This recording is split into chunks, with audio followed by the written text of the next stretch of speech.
सिद्धेभ्यः ॐ नमः सिद्धेभ्यः श्रीगौतमादिं पद्मद्भुतपुन्नवन्धो मुद्योतिताखिलमघो मघपणासं वक्षेजिनेश्वरमहं प्रणिपत्तथ्यं निर्वाणकारणमसेते जगद्धितार्थं निर्वाणकारणमशेष जगद्धितार्थम। बोले देवादेव श्री महावीर भगवान की, आचार्य पूज्यपाद स्वामी की, आचार्य गुरुदेव भगवान श्री विद्यासागर जी महाराज जी की जय।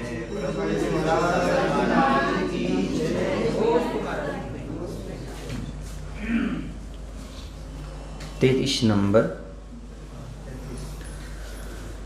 मितस्थित नखांगजं गजरजोमलस्पर्शनं नमाम्बुरः चन्दनप्रतिं दिव्यगन्धोदयं रवीन्द्रकुलिशालिदिव्य बहुलक्षणालङ्कृतं दिवाकर सहस्रभासुरो मपीक्षणानां प्रियं मितस्थित नखांगजं गतरजोमलस्पर्शनं नमाम्बुरः चन्दनप्रतिं दिव्यगन्धोदयं रवीन्द्रकुलिशालिदिव्य बहुलक्षणालङ्कृतं दिवाकर सहस्रभासुरमपीक्षणानां प्रियं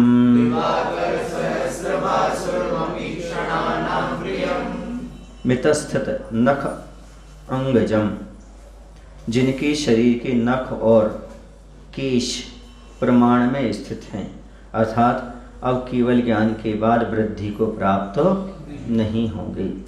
ये अतिशय है, केशों का, नख और केशों का नहीं बढ़ना। केवल ज्ञान के बाद नख और केशों की वृद्धि नहीं होती। गत रजो मलस्पर्शनम, जो गत माने रहित हैं, किससे? रज और मल के स्पर्श से रहित हैं।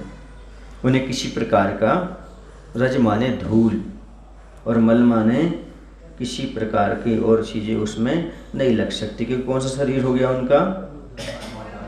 पदम औदारिक शरीर हो गया। इस प्रकार से कोई स्पर्श नहीं।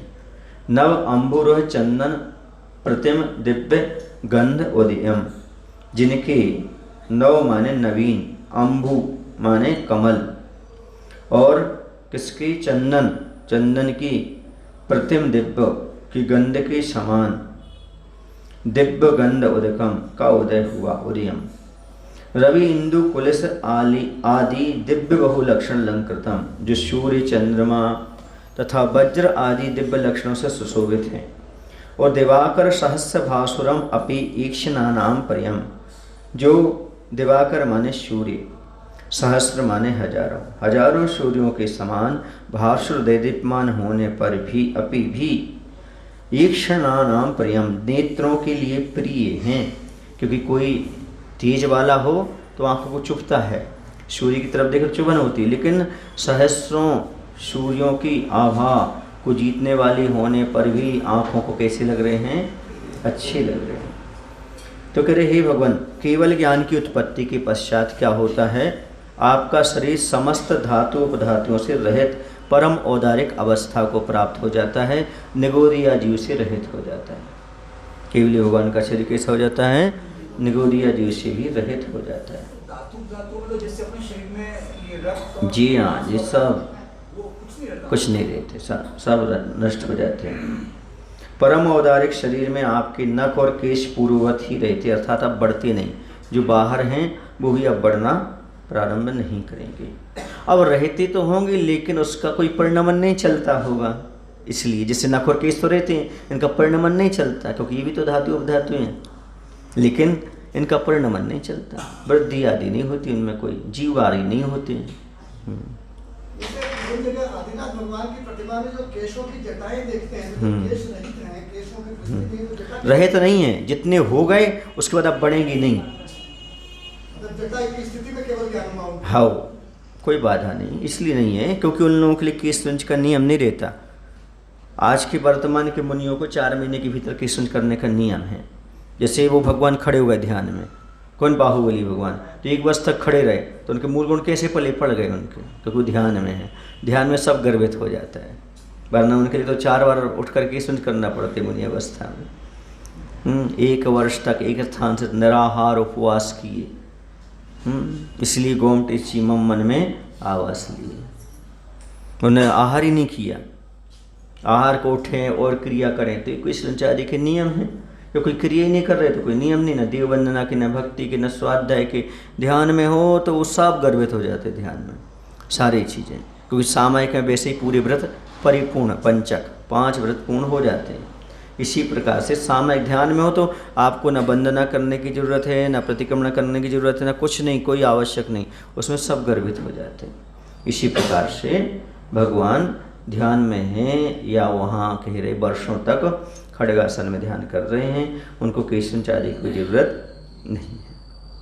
अब केवल ज्ञान हो गया, केवल ज्ञान हो गया तो बढ़ना ही नहीं है, नख और केश, बात समाप्त हो गई। अब तो कोई जीव की उत्पत्ति संभव ही नहीं है। 4 महीने के बाद सम्मोचन जीवों की उत्पत्ति हो सकती है, इसलिए केश संच करने का विधान है।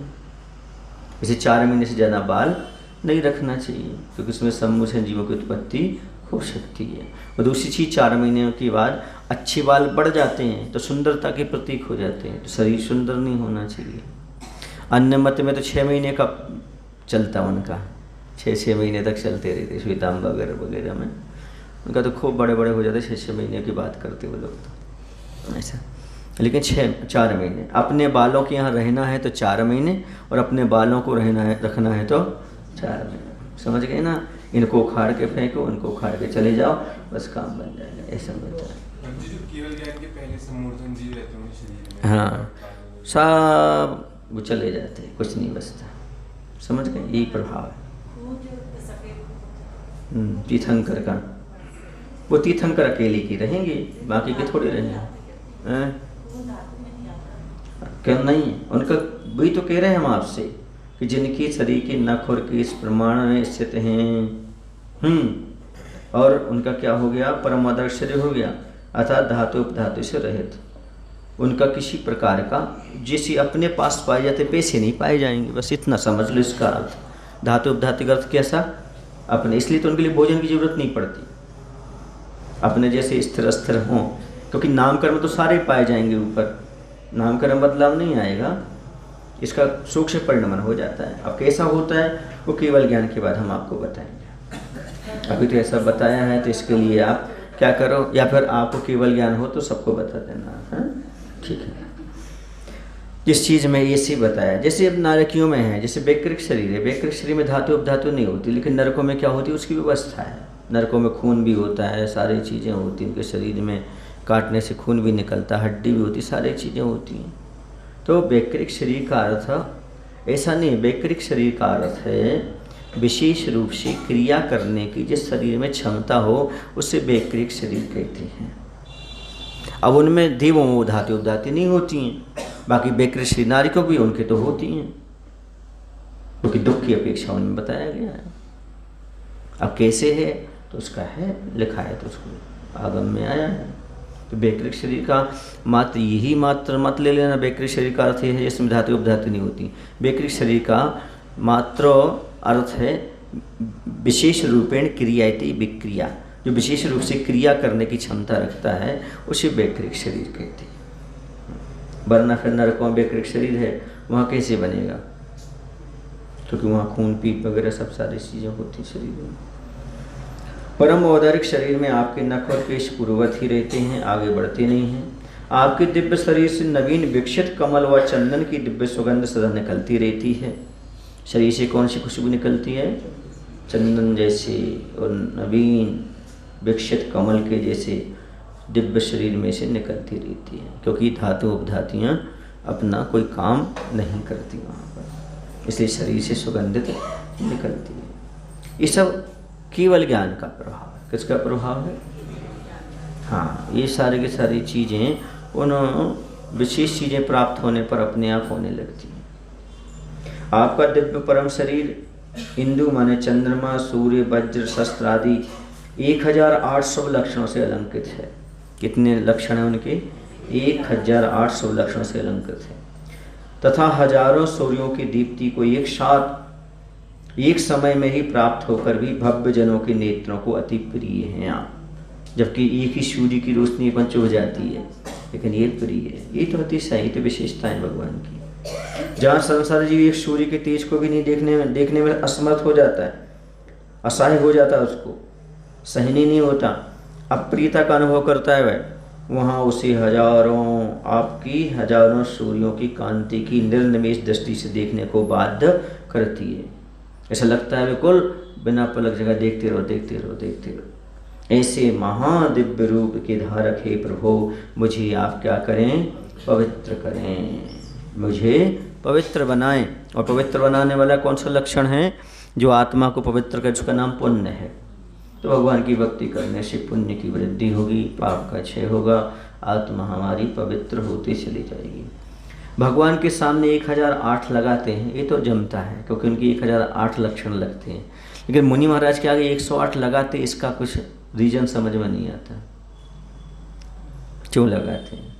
और प्राचीन आचार्यों में कहीं नहीं लगा। श्रीमद कुंद आचार्य लिखा, श्रीमद अकलंक आचार्य भट्टारक लिखा आचार्य अकलंक देव के लिए, कहीं वहाँ 108 पुराने ग्रंथों में नहीं लिखा।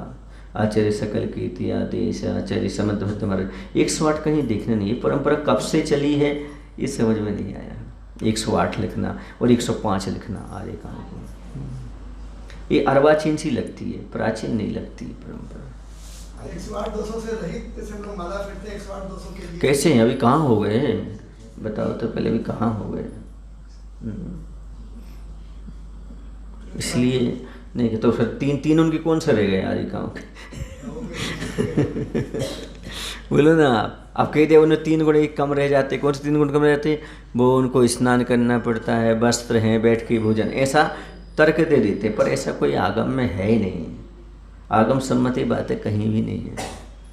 सुन रहे हैं आप लोग? ये कहाँ से कैसे आया ये नहीं कह सकते। बाधा क्या हो गई सब? वो तो आश्रव के नाम गिनाए। आओ घर बैठे दिख रहे कि नहीं दिख रहे? जरा देखा करो खोल के, उसने बताया है 108 बार 9 बार 9 कर क्यों पढ़ना चाहिए, सब खुल चुके हैं। हाँ, ये जो दिव्य शरीर और सुगंध और 1008 लक्षण ये तीर्थंकरों की अपेक्षा से बात की है या फिर सामान्य केवली, मतलब सामान्य केवली जब बनते हैं अरिहंत? नहीं, 1008 लक्षण जो है ना, नहीं, जो 1008 लक्षण ये तो तीर्थंकरों की बनते हैं। वो तो हो सकता है केवल ज्ञान की बात, कोई बात है नहीं। वैसा ये तो केवल ज्ञान का अतिशय है, तो कोई भी केवल ज्ञानी हो तो उसमें बाधा सी नहीं लगती। ठीक है, ऐसा कभी केवल ज्ञान के बाद परमोदरक शरीर हो गया। ये लिखा है केवल ज्ञानी के निगोरिया जीव नहीं होते, तो केवल ज्ञानी के लिए तीर्थंकर थोड़ी, जो भी केवल ज्ञानी होंगे उनका हो जाएगा परमोदारिक शरीर हो जाएगा उनका। औदारिक तो है, लेकिन क्या शब्द जुड़ गया समय? परम औदारिक हो गया। 1008 नाम भी केवल तीर्थंकरों के होते हैं। हाँ, 1000 नाम से 1008 नाम से उनको स्तुति की गई है।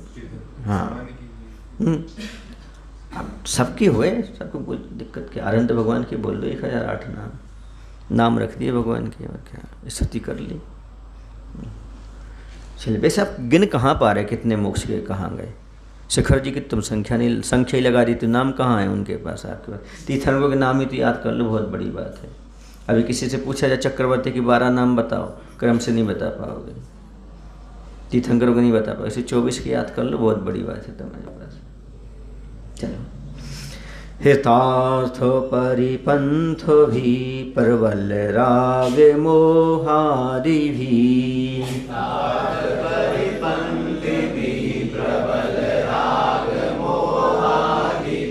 कलंकित मना जनो यदवीक्ष्य सो शुद्धते,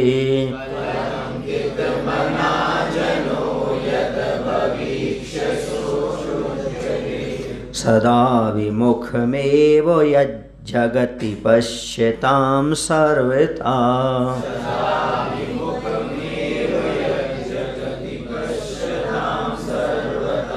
शरद विमल चंद मंडल मिवोत्थितं दृश्यते।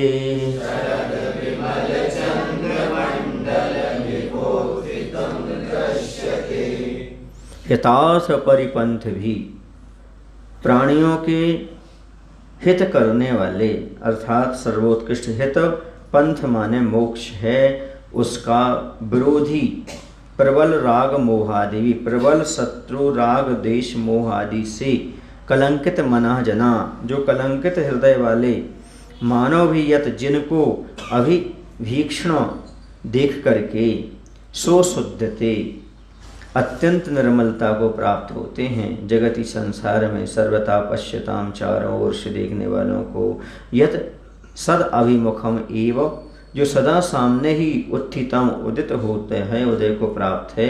शरद विमल चंद मंगलितम, शरद ऋतु के चंद्र मंडल के समान दृश्यते दिखाई देता है। कह रहे हैं कि हे भगवान, प्राणियों का उत्तम हित मोक्ष की प्राप्ति है। हर आदमी क्या चाहता है?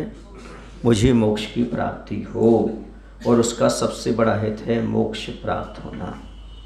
और यदि मोक्ष मार्ग पर लगा दिया तो समझो कि उसे हित के मार्ग पर लगा दिया। कौन से मार्ग पर लगा दिया? हित के मार्ग पर लगा दिया। सबसे बड़ा हित है मोक्ष मार्ग पर लगा देना, और सबसे बड़ा हित होना है मोक्ष की प्राप्ति होना। उस मुक्ति की प्राप्ति के प्रबल विरोधी शत्रु राग देश मोह आदि हैं। और क्यों नहीं हो पा रही हमें मुक्ति? राग द्वेष मोह आदि शत्रु विराजमान है। शत्रु बाहर नहीं है, शत्रु कहाँ है? अंदर है। अंदर खोजो आप। हमने आपको एक एग्जाम्पल दिया था कि मैं एक बार प्रदर्शनी देखने के लिए गया था बचपन में, तो उसके अंदर भी एक प्रदर्शनी थी, उसमें कुछ पैसे लगते थे उसे अलग से देखने के, और उसमें लिखा था आपका सबसे बड़ा दुश्मन इसके अंदर है। तो उसे देखने के लिए गए तो वहाँ पर एक आईना लगा था, बोले इसमें जो दिख रहा है वो आपका सबसे बड़ा दुश्मन है। मैंने कौन? स्वयं अपने दुश्मन है। मतलब क्या हुआ?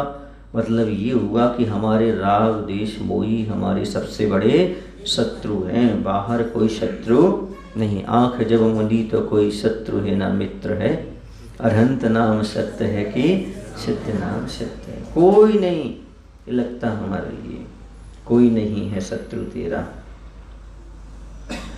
राग देश मोह से कलुषित हृदय वाले जीव भी आपके मुख की अपूर्व वीतरागता को देखकर अत्यंत शुद्धि को प्राप्त हो जाते हैं। ऐसे राग देश से भरे हैं उनका मन, फिर भी आपके दर्शन करने से वो शुद्ध हो जाते हैं, पवित्र हो जाते हैं। समझ गए? इसलिए रागी देशी मोही को वीतरागी की उपासना नहीं छोड़ना चाहिए। भले तुम रागी रहो पर वीतरागी के उपासक बने रहो। ये तीन शब्द राग द्वेष मोह, राग और मोह में क्या अंतर है? मोह वस्तु तत्व को जानने नहीं देता, अर्थात वस्तु तत्व की भूल का नाम मोह है, और जो आकर्षण है वस्तु के प्रति उसका नाम राग है। मोह की परिभाषा लोग ये कहते वस्तुओं से राग करना सो मोह है, ये नहीं है, परिभाषा बहुत गलत दे रहे हैं। मोह का अर्थ है विपरीत परिणमन कराना। मोह का नाम क्या है? विपरीत परिणमन करना। राग देश चारत्व मोहिनी में आएगा, लेकिन जो मोह जो आएगा ये आएगा दर्शन मोहिनी में। जिसका काम है गाफिल कराना। क्या कराना? गाफिल कराना। जिस नशा आपने आ गया अंदर तो गाफिल कुछ का कुछ करना। तो ये विपरीत जो है वस्तु स्वरूप की भूल करा दे, वस्तु स्वरूप को सही से नहीं जानने दे, इसका नाम क्या है? मोह है। और जो आकर्षण कराए और विकर्षण कराए उसका नाम राग देश है। समझ गए ना? ये मोह का परिणाम है। मोह की सेना है। किसी सेना है?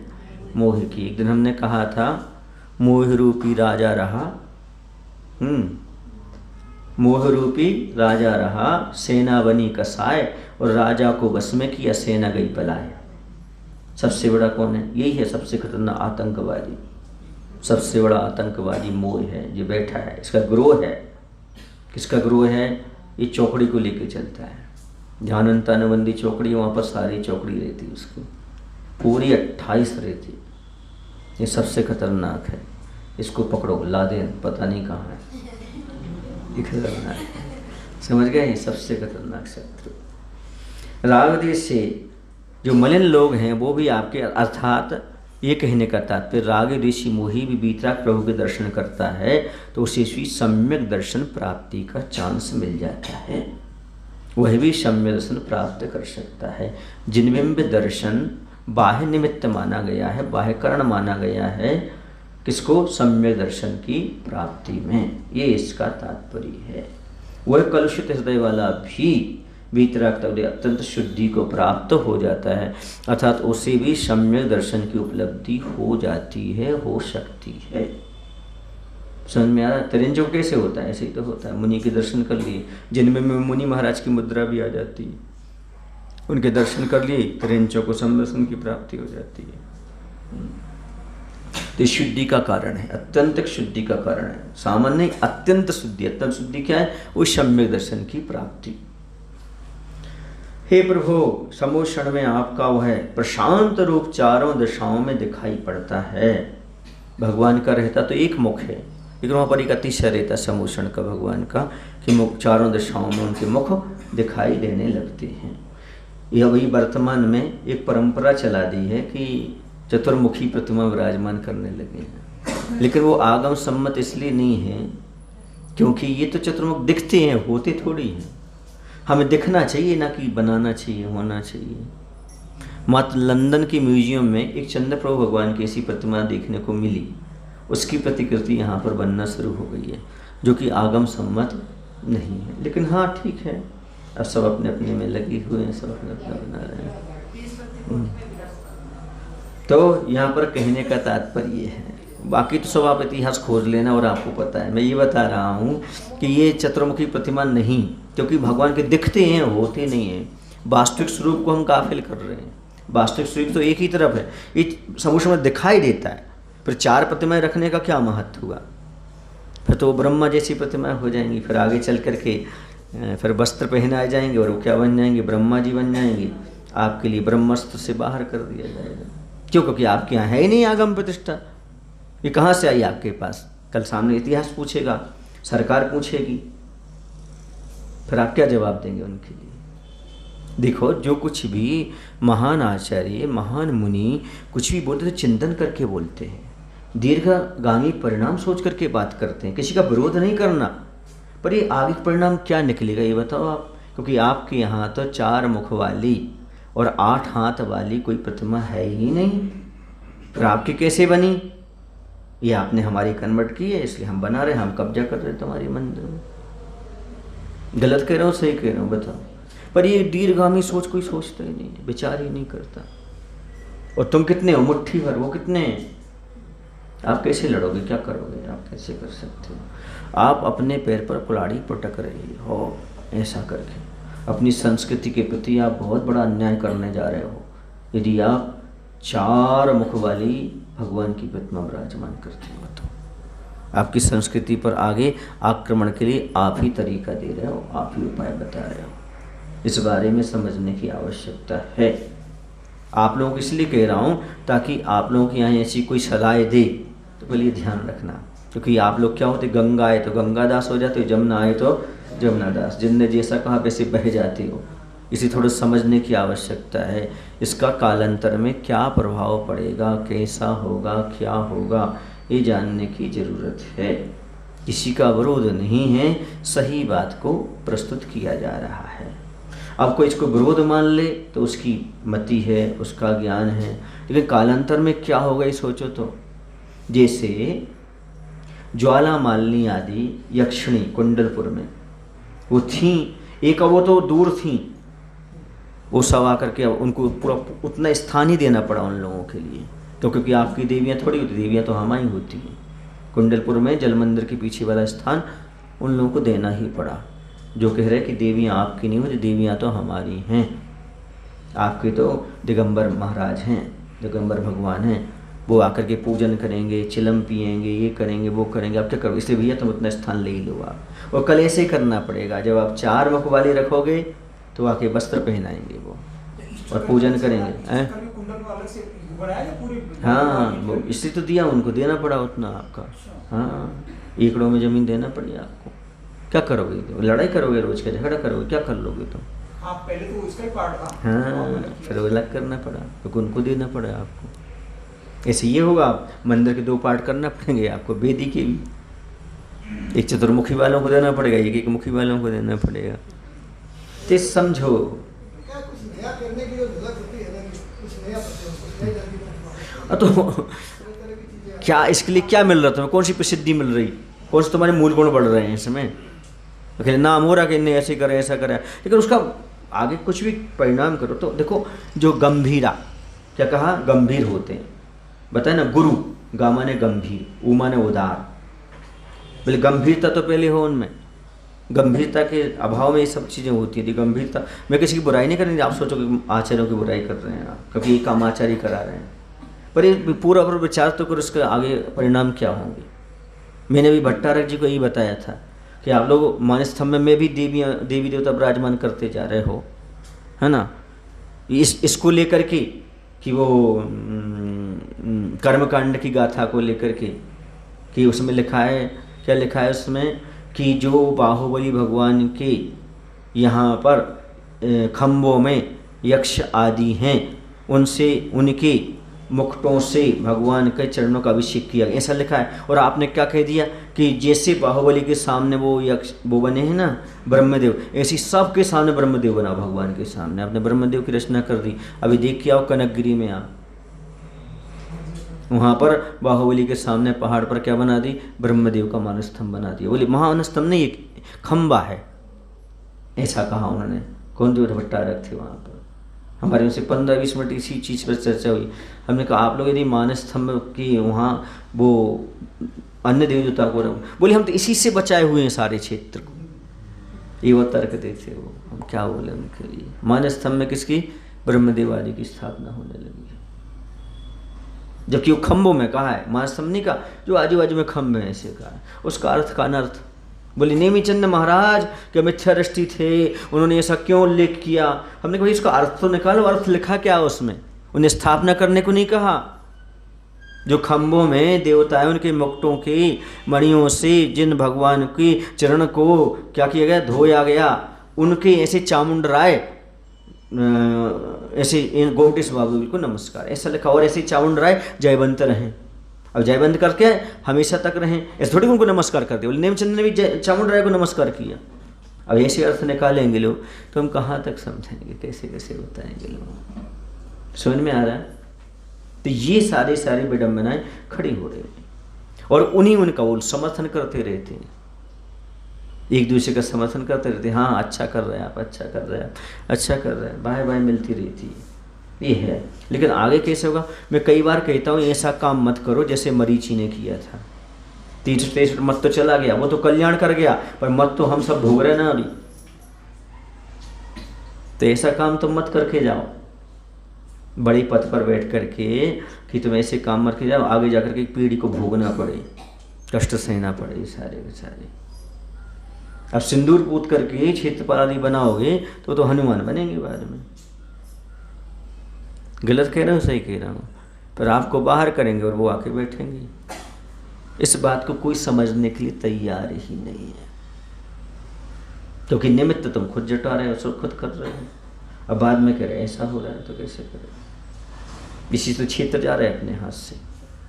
जहाँ जहाँ ये पंथवाद चलेगा तुम कहीं नहीं समेट सकते, उसको बचा नहीं सकते।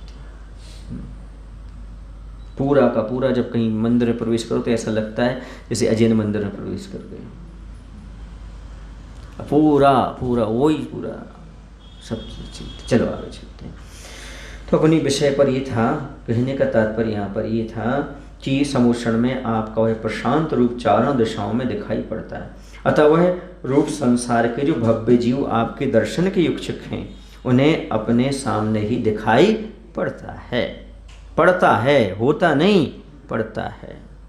तथा आपका दिव्य शरीर शरद ऋतु में मेघ पटल से रहित निर्मल आकाश में उदय को प्राप्त निर्मल चंद्रमंडल की तरह अत्यंत सुंदर प्रतीत होता है। जैसी शरद ऋतु होती है उसमें कोई बादल नहीं छाए रहते, पूरा शुभ्र आकाश रहता है, यानी मेघ पटल से रहित निर्मल आकाश में उदय को प्राप्त निर्मल चंद्रमंडल, जैसे रात्रि में चंद्रमा उगा हो अपने तारों के सहित, ऐसा अत्यंत प्रतीत होता है। आपका कौन? मुख। ऐसा दिव्य अनुपम जिनेन्द्र मुख मुझे सदा पवित्र करे, मेरी आत्मा को पवित्र करे, ऐसा यहाँ पर कहा जा रहा है। समझ में आ रहा है? ऐसा है कि समोषण में भगवान के 4 मुख दिखते हैं, होते नहीं हैं। समझ गए? इस प्रकार की कोई विक्रिया नहीं करते, बल्कि वहाँ का अतिशय है कि इस प्रकार के मुख दिखाई दे जाते। एक चीज आती है मन में कि भगवान के मुख को एक तरफ हम हजारों सूर्य की तरह दीप्यमान बताते हैं और दूसरी तरफ पूरा चंद्रमा के समान उसको, एक ही मुख 2 तरह का कैसे? दृष्टांत एक देश होता है, उपमाएं दी जाती हैं। शीतलता की दृष्टि से चंद्रमा हो गए और इतना प्रकाश तेज रहता है कि वो सूर्य हो गए। जब जिस रूप में उपमा दी जाएगी वैसी कहा जाएगा। जैसे आचर्षी से बोला जाए, आचर्षी के बारे में, आचर्षी का चारित्र हिमालय से ऊंचा है। ऊंचाई बताएंगे तो वो बताएंगे। अब कहेंगे कि उनका ज्ञान तो गहराई में बताएंगे तो सागर जैसा। अब सागर जैसा और हिमालय जैसे कैसे होगा? तो उसको समझो किस अपेक्षा से किया जाए। हर चीज़ की विवक्षा होती है। समझ में आ रहा है ना? ये तो नए है, आप पढ़ के नहीं आए किस अपेक्षा से क्या है। वक्तुम इच्छायति विवक्षा, वक्ता की इच्छा का नाम विवक्षा है और ऋषि का नाम नय है। ज्ञाता और वक्ता के अभिप्राय का नाम नय है ना? ऐसा है। विशाभार में आया था, ये क्या आया था कि हे भगवान, हिमालय वहाँ पर है जहाँ, हिमालय की ऊंचाई वहाँ पर है जहाँ पर वो है, और सागर की गहराई वहाँ पर है जहाँ सागर है, और आकाश की विशालता वहाँ जहाँ है। ऐसे ही जमीन की, धरती की विशालता जहाँ वहाँ, लेकिन आपकी सब चीज़ें तो पूरे लोक में फैली हुई। इसी को मैंने भी सुनाया था आचर्षी के बारे में। आचर्षी कि यदि कहूँ कि आचर्षी हिमालय जैसे हैं, ऊंचे हैं, तो नहीं कह पाऊँगा। यदि आप कहोगे वो सागर जैसे गहरे हैं तो नहीं कह पाऊँगा, क्योंकि सागर में मात्र गहराई है, हिमालय मात्र ऊंचाई है। उसमें गहराई नहीं है, इसमें ऊंचाई नहीं है। लेकिन आचार्य विद्यासागर में हिमालय जैसी चारित्र्य की ऊंचाई है और ज्ञान की सागर जैसे गहराई है। इसलिए आचर्षी जी में चारित्र्य की ऊंचाई भी है और ज्ञान की गहराई भी है। इसलिए ना वो हिमालय है ना वो सागर हैं, बल्कि वो तो हमारे गुरु विद्यासागर हैं।